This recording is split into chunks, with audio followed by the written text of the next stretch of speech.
13 नवंबर 1989 पश्चिम बंगाल के वर्धमान जिले में स्थित रानीगंज कोयला खदान। आज खदान में कोयले की दीवारों को तोड़ने के लिए विस्फोट किए जाने थे। सारी तैयारियां कर ली गई थी। तय समय पर ब्लास्ट हुआ, लेकिन इसके बाद जो हुआ उसने खदान में मौजूद मजदूरों के दिल दहला दिए। उनकी आंखों के सामने मौत का घना अंधेरा छा गया। खदान में हुए ब्लास्ट से दीवारों में दरार आ गई और उस दरार से पानी फूट पड़ा।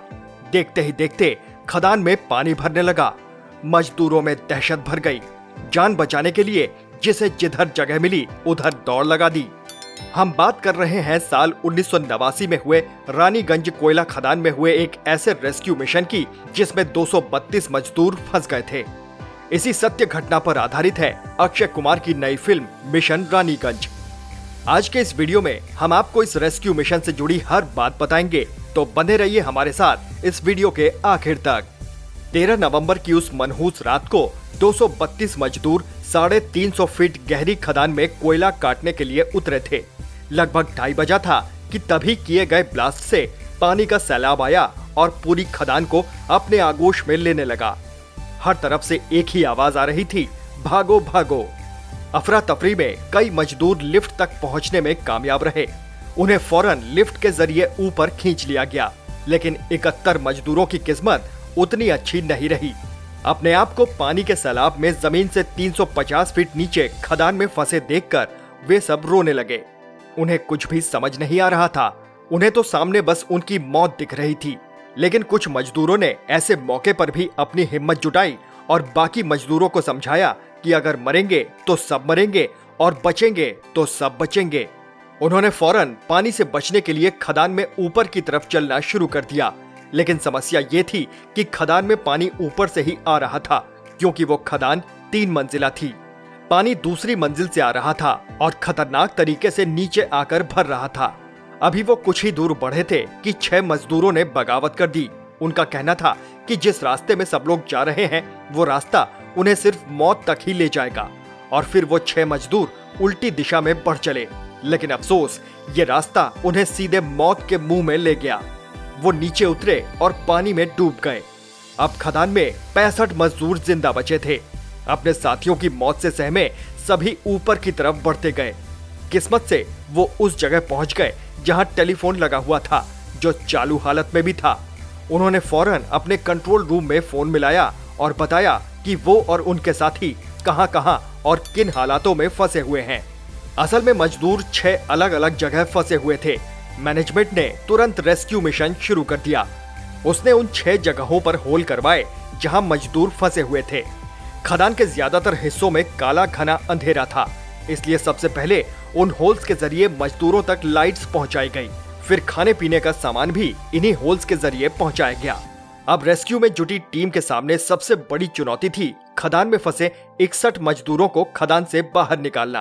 पहले प्लान किया गया कि खदान में भरा पानी बाहर निकाला जाए। इसके लिए हैवी ड्यूटी पंप लगाए गए, लेकिन खदान में पानी कम होने की बजाय बढ़ता ही रहा। अब रेस्क्यू टीम को रास्ता सूझ नहीं रहा था। इधर गुजरते वक्त का हर पल मजदूरों की जिंदगी पर भारी पड़ रहा था। खदान में हर वक्त पानी भरे होने से अंदर ऑक्सीजन का लेवल बहुत तेजी से गिरता जा रहा था। जब माहौल को हर ओर से निराशा और हताशा ने घेर लिया, तब आईआईटी धनबाद के युवा साइंस इंजीनियर जसवंत सिंह गिल के दिमाग में एक आइडिया आया। उन्होंने सोचा कि जब होल्स के जरिए खाना पीना भेजा जा सकता है, तो उन्हीं होल्स के जरिए मजदूरों को बाहर क्यों नहीं निकाला जा सकता। जसवंत सिंह ने अपने अधिकारियों से बात की, जिन्हें ये बात थोड़ी अटपटी जरूर लगी, लेकिन और उनके पास जसवंत की बात मानने के अलावा कोई चारा भी नहीं था। असल में जसवंत कैप्सूल नुमा एक ऐसी डोली बनाना चाहते थे जिसे आसानी से खदान के अंदर पहुंचाया जा सके और उसी डोली में बिठाकर मजदूरों को बाहर निकाला जा सके। समय बहुत कम था। जसवंत अपने मिशन में जुट गए। उन्होंने टिन और लोहे की मदद से केवल 2 दिनों में 21 इंच डायमीटर और 6 फीट ऊंचा कैप्सूल तैयार कर लिया। हालांकि ये कैप्सूल नुमा डोली एक जुगाड़ ही था, जिसके जरिए 61 मजदूरों की जान बचाई जाने वाली थी। अब सबसे बड़ा सवाल ये था कि आखिर कौन अपनी जान की बाजी लगाकर डोली से नीचे उतरेगा। कोई तैयार नहीं हुआ। ऐसे में एक बार फिर सामने आया वही जांबाज जसवंत सिंह गिल। 12 टन की क्रेन के जरिए डोली को खदान में उतारा गया। डोली में थे जसवंत सिंह। जसवंत सिंह को देखकर मजदूर खुशी से झूम उठे, लेकिन अगले ही पल उन सभी में पहले बाहर निकलने की होड़ मच गई। तब जसवंत सिंह ने सबको समझाया कि एक एक कर सब बाहर निकलेंगे और सबसे आखिर में बाहर निकलेंगे वो खुद। मजदूरों की जिंदगी को बचाने के लिए एक अनजान अपनी जिंदगी दांव पर लगाने को तैयार था। ये देखकर सभी मजदूर लाइन में लग गए। सारे मजदूर एक एक कर इसी डोली से बाहर निकले। इसी तरह बाकी के 5 होल्स में फंसे मजदूरों को भी सुरक्षित बाहर निकाल लिया गया। 6 घंटों के अंदर सभी मजदूर खदान से बाहर थे और सबसे बाद में खदान से बाहर निकला युवा, चतुर, बहादुर और जांबाज जसवंत सिंह गिल। हर साल 16 नवंबर को कोल इंडिया गिल और उनकी बहादुरी का सम्मान करने के लिए बचाव दिवस मनाता है। उनकी जांबाजी के लिए भारत के तत्कालीन राष्ट्रपति आर वेंकट रमण ने उन्हें जीवन रक्षा पदक से भी सम्मानित किया था। अब फिल्म क्या इस घटना को और जसवंत सिंह की जांबाजी को सही तरीके से दिखा पाई, ये आप हमें कमेंट बॉक्स में बताइए। अगर आपको वीडियो में दी गई जानकारी अच्छी लगी हो तो वीडियो को लाइक करिए और ज्यादा से ज्यादा शेयर करिए। चैनल पर नए हैं तो सब्सक्राइब करिए। फिर मिलेंगे एक नए वीडियो के साथ। नमस्कार।